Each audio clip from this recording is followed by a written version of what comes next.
बिस्मिल्लाहिर्रहमानिर्रहीम, अस्सलाम वालेकुम। मुझे आपके साथ मैं हूं सलमान हैदर। हम गुज़िश्ता कुछ माह से ये देख रहे हैं कि ईरान, अमेरिका, इज़राइल के दरमियान कुछ कशीदगी नज़र आ रही है और हम ये देख रहे थे कि इतना ओपनली जनरल सुलेमानी के बाद इतना ओपनली अमेरिका की स्टेटमेंट्स ट्वीट के थ्रू और बयानात के थ्रू आ तो रही थी, लेकिन कुछ हमें होता हुआ नज़र नहीं आ रहा था। नहीं, उस वक्त भी हो रहा था, हमें नज़र नहीं आ रहा था। आज की इस वीडियो का मकसद ये है कि फैक्ट्स एंड फिगर के साथ हम आपको एक ऐसे वारफेयर से मुतल्लिक आगाह करेंगे जिसका बाकायदा गैर एलानिया तौर पर आगाज़ हो चुका है और इस सिलसिले में ईरान को पिछले कुछ हफ्तों में ज़बरदस्त माली और स्ट्रेटजिकल नुकसान हो चुका है। हम डेट वाइज चलेंगे ताकि इस वीडियो को नहायत आसानी से आप तक पहुंचाएं और आपकी मेमोरीज़ के अंदर चलें। जी हाँ, जनरल सुलेमानी का वाक़या हुआ था 3 जनवरी 2020 को इराक़ में और एक ड्रोन हमले के ज़रिए जनरल सुलेमानी को नुकसान दिया गया। जनरल सुलेमानी की इम्पोर्टेंस का आपको अंदाज़ा है, मेरी साबिक वीडियोज़ में हम उनकी बायोग्राफ़ी के मुतालिक जान भी चुके हैं। एक बार फिर भी बता देता हूँ कि जो रूहानी रहनुमा हैं आयतुल्लाह ख़ामनेई, उनके बाद सेकंड मोस्ट इन्फ्लुएंशियल पर्सनैलिटी जो ईरान के अंदर थी वो जनरल सुलेमानी की थी। रहते बड़े लो प्रोफाइल थे, लेकिन काम इन्होंने बहुत बड़े बड़े डाले थे। इज़राइल को नुकसान पहुंचाना, हिज़्बुल्लाह के साथ जोड़ी बन जाना और फिर इज़राइल को वहाँ डिफ़ीट करना। बैरूत के कुछ ऑपरेशन थे, सीरिया के कुछ ऑपरेशन थे, स्पेशली इराक़ के अंदर से दाइश को भेजने में इनका बहुत बड़ा किरदार था।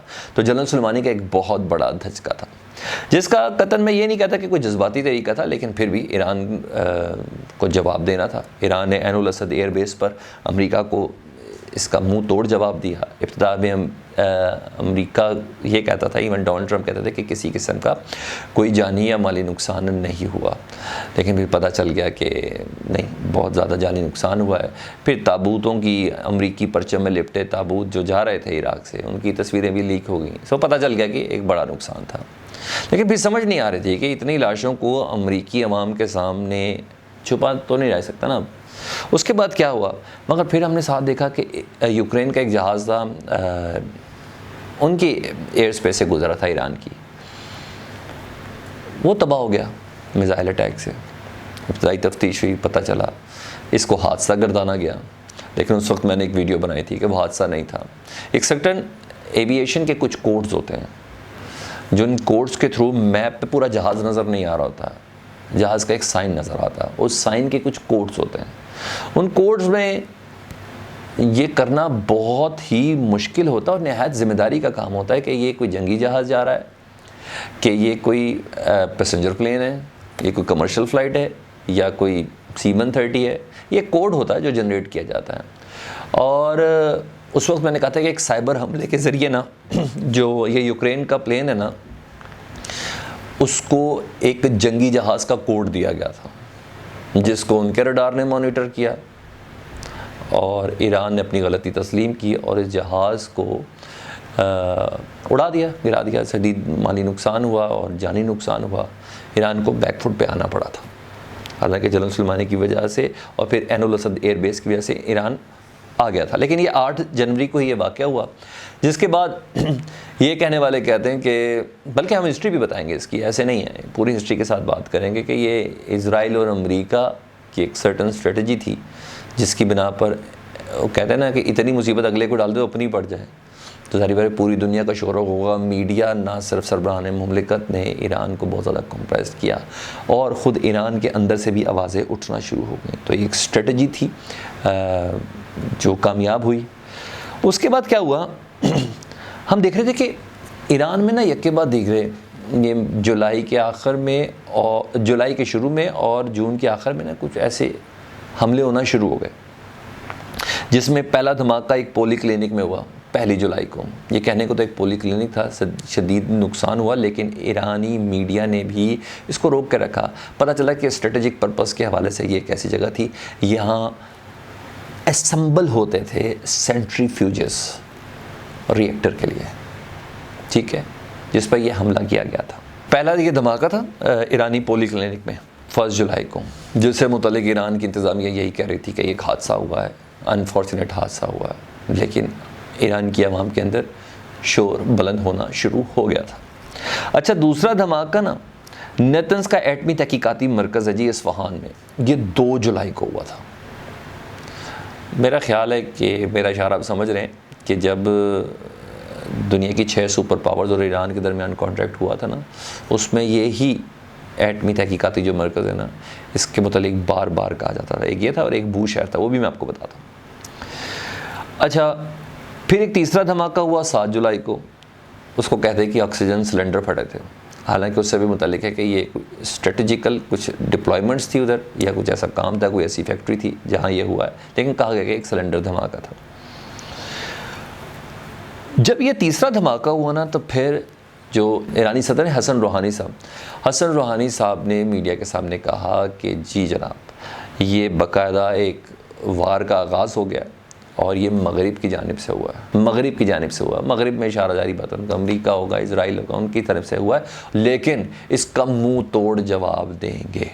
यानी बहरहाल ईरान ये मान गया कि ये बाकायदा, पता तो पहले दिन से ईरान को था, लेकिन ये मान गया कि हाँ जी, ये बाकायदा एक गठजोड़ है जिसके तहत ईरान को ना सिर्फ इकॉनमी के हवाले से जो कमर तोड़ी है डोनाल्ड ट्रंप साहब ने, अब उस वार का आगाज़ कर दिया गया है जो डिक्लेयर्ड भी नहीं है, और उसको ढूंढने में भी एक वक्त लगेगा। सबूत तो अभी भी ईरान के पास कोई नहीं है, लेकिन बहरहाल ईरानी अखबारात, ईरानी मीडिया अब ये बताना शुरू हो गया। जिस वजह से ये वीडियो मुझे बनानी पड़ी, ताज़ा तरीन धमाका था, वो है 15 जुलाई का। ये चौथा धमाका है जी, और इसमें 7 बहरी जहाज़ों को शदीद नुकसान हुआ।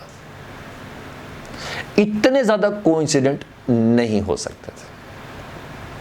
तो मेरे आज की इस वीडियो बनाने का जो मकसद था वो ये था। अच्छा, ये कोई हवाई बात नहीं है। न्यूयॉर्क टाइम्स हो गए, अभी थिंक टैंक्स जो बातें कर रहे हैं उन्होंने माना भी है, इजरायली वज़ीरों ने माना है और अमरीकी अखबारों ने माना है, तज़कियाकारों ने माना है कि हाँ, इसका आगाज़ हो चुका है। और ये जो हालिया धमाके ईरान के ऊपर किए गए हैं, ये इसी सिलसिले की कड़ियाँ हैं। इसराइल और अमेरिका की इस हवाले से एक छोटी सी तारीख़ भी है, उससे भी मैं आपको आगाह करता हूँ।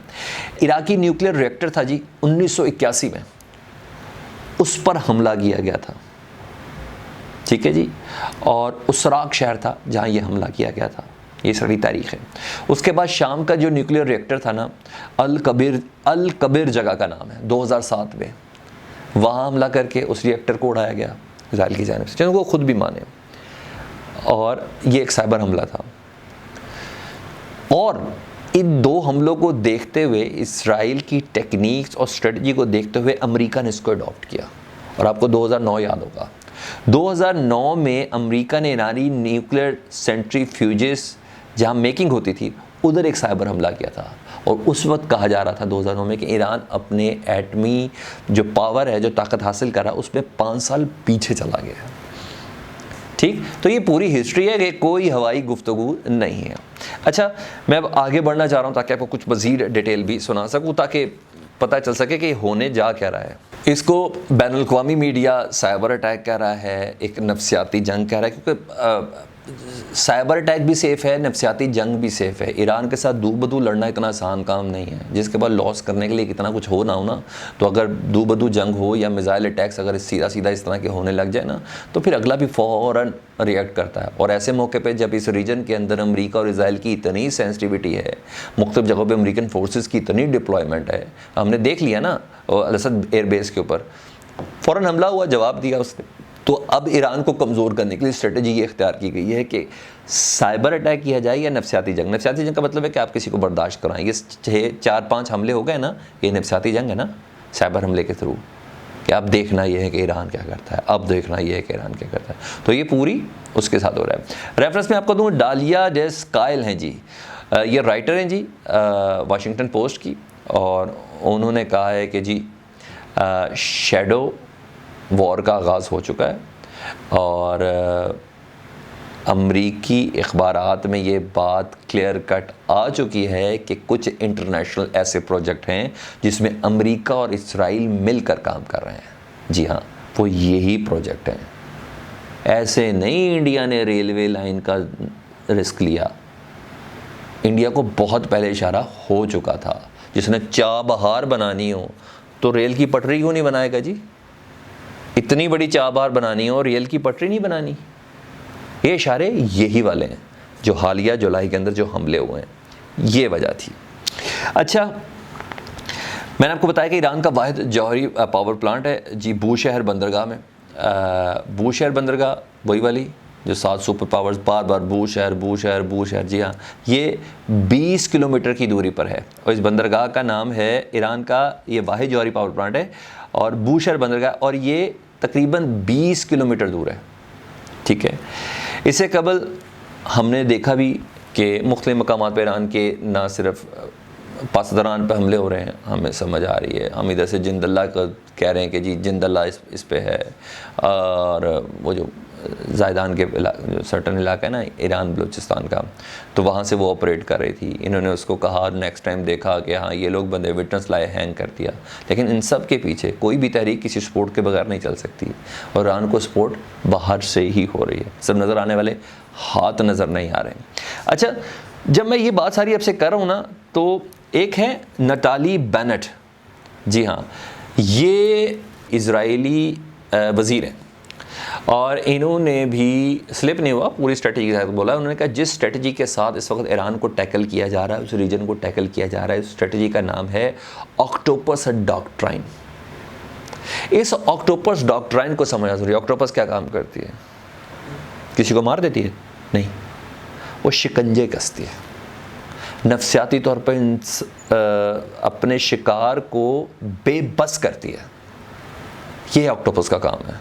उस बेबसी के आलम में शिकार किस तरह रिएक्ट करता है, अव्वल तो उसका मौका नहीं जाने देती। बहरहाल ये ईरान को शिकार कंसीडर करके इज़राइल और अमेरिका एक ऑक्टोपस डॉक्ट्राइन के ऊपर काम कर रहे हैं। यही वजह है कि यके बाद दीगरे बूशहर बंदरगाह पर आतिशज़दगी हुई है, 7 बहरी जहाज़ मैंने आपको बताया शदीद नुकसान हुए हैं, पावर प्लांट को नुकसान पहुंचा है, सेंट्रीफ्यूजेस जिसको क्लिनिक से मुतल्लिक कहा जा रहा है, सेंट्रीफ्यूजेस को नुकसान पहुंचा है, सेंट्रीफ्यूजेस को जहां असम्बल किया जा रहा था उस जगह को नुकसान पहुंचा है। बहरहाल ईरानी खबर एजेंसियाँ भी अब कह रही हैं, ईरानी सदर हसन रूहानी साहब भी कह रहे हैं कि मगरिब से ये अटैक का इशारा है और उन्होंने धमकी भी दी है। इसका रिएक्शन क्या होगा ये मुझे नहीं मालूम। जनरल सुलेमानी का तो हमने देखा था, उन्होंने कहा इसका मगरिब खमियाजा भुगतेगा, शदीद तरीन रद्द अमल देंगे इन हालिया धमाकों का। पहले कह रहे थे हादसा है, लेकिन नहीं, अब वो मान गए कि ऐसा हो रहा है। अच्छा, मगरबी तेहरान में भी धमाके हुए और बिजली का निज़ाम दरम बरम हुआ था। ये ऐसे हो रहा है, इतने कोइंसिडेंट्स नहीं हो सकते। अच्छा, नहीं हो सकते। $400 बिलियन की इन्वेस्टमेंट चाइना करने जा रहा है इस सारे इंफ्रास्ट्रक्चर के लिए। ये गेम बहुत बड़ी चल रही है। इन चीज़ों को समझने की ज़रूरत है, इन कड़ियों को जोड़ने की ज़रूरत है। ये पावर्स ग्रुप्स चेंज हो रहे हैं, ठीक है। आने वाले दिनों में चाबहार भी इंडिया के ज़ेर इस्तेमाल नहीं होगा, ये ठेके पे जा रही है चाइना को, ये आपने जहन में रखना है। अच्छा, इन सारी चीज़ों को मैं इस वीडियो को क्लोज़ करना चाहूँगा। ईरान को ये मैसेज दिया जा रहा है कि हम जानते हैं कि आप कहाँ खड़े हैं और इनर साइड से बाकायदा उन जगहों की निशानदेही होती है। अब ये सेटेलाइट वाला काम नहीं है, ये सेटेलाइट वाला काम नहीं है। इनर साइड से विद इन ईरान ये बताया जाता है कि यहाँ सेंसिटिव डिप्लॉयमेंट है, इसको निशाना बनाया जाए। ये मैसेज दे रहा है इजराइल ईरान को कि अब हमसे दूर नहीं है, आपका ड्राइंग रूम किधर है, आपका बेडरूम किधर है, आपका किचन किधर है, हमें मालूम है। बस इतनी सी बात थी। हींग लगे ना फटकड़ी, एक बंदा कंप्यूटर के सामने बैठा है, उसने आपको भारी तरीन नुकसान दे दिया। ना कोई स्किड लगा, ना कोई क्रूज़ लगा, ना किसी किस्म का कोई मिसाइल, कोई चीज़ ऐसी नहीं हुई। और इज़राइल और अमेरिका ने अपना गोल मुबैना तौर पर हासिल कर नहीं लिया तो करने का आगाज़ कर दिया है। सिर्फ आपको और मुझे अब ये इंतज़ार है कि इन हालिया हमलों पर ईरान का रिएक्शन आखिर होता क्या है। इस रिएक्शन का इंतज़ार है, क्योंकि जनरल सुलेमानी के बाद जो अल असद बेस पे इराक़ पे जो हमला हुआ था ना, उससे हमें अंदाज़ा हो गया था। अब ये देखना है कि क्योंकि अंदर आवाज़ें उठ रही हैं, अंदर आवाज़ें भी उठ रही हैं, क्योंकि जो यूक्रेन का जो जहाज़ था ना, ये आम हादसा नहीं था, यह आम हादसा नहीं था, उसने ईरानियों को अंदर से भी हिला के रख दिया। ऐसे मौके पर जनरल सुलेमानी का पूरी दुनिया में जनाजे का एहतमाम हो रहा है। ग़ाइबाना नमाज जनाजा के लिए 1 दिन 2 दिन 3 दिन तक लोगों का मजमा ही देखने लायक था। दुनिया में आज तक किसी का इतना बड़ा जनाजा ही नहीं हुआ, और उस मौके पर यूक्रेन का जहाज़ गिरा दिया गया। आप इसको महज कोइंसिडेंट क्यों समझ रहे हैं? मुझे तो कहीं से भी एक कोइंसिडेंट नज़र नहीं आ रहा। ये हर चीज़ पूरे प्लान के साथ ईरान को लगाने की कोशिश की जा रही है, और इसमें खित्ते के अंदर चीन का किरदार सबसे ज़्यादा अहम होने जा रहा है, क्योंकि $400 बिलियन की अगले 25 साल की इन्वेस्टमेंट का प्लान है ईरान के अंदर। जी हाँ, जहाँ चाइना का इंटरेस्ट होगा वहाँ चाइना खड़ा भी होगा। देखते हैं। अगर ये वीडियो आपको पसंद आई है, इसको ज़रूर शेयर करें और इस पर फीडबैक से आगाह करें, क्योंकि मैं फ़ीडबैक ज़रूर पढ़ता हूँ। और नेक्स्ट टाइम फिर वीडियो भी इसी किस्म की बनाएंगे। इजाज़त दें, खुदा हाफ़िज़।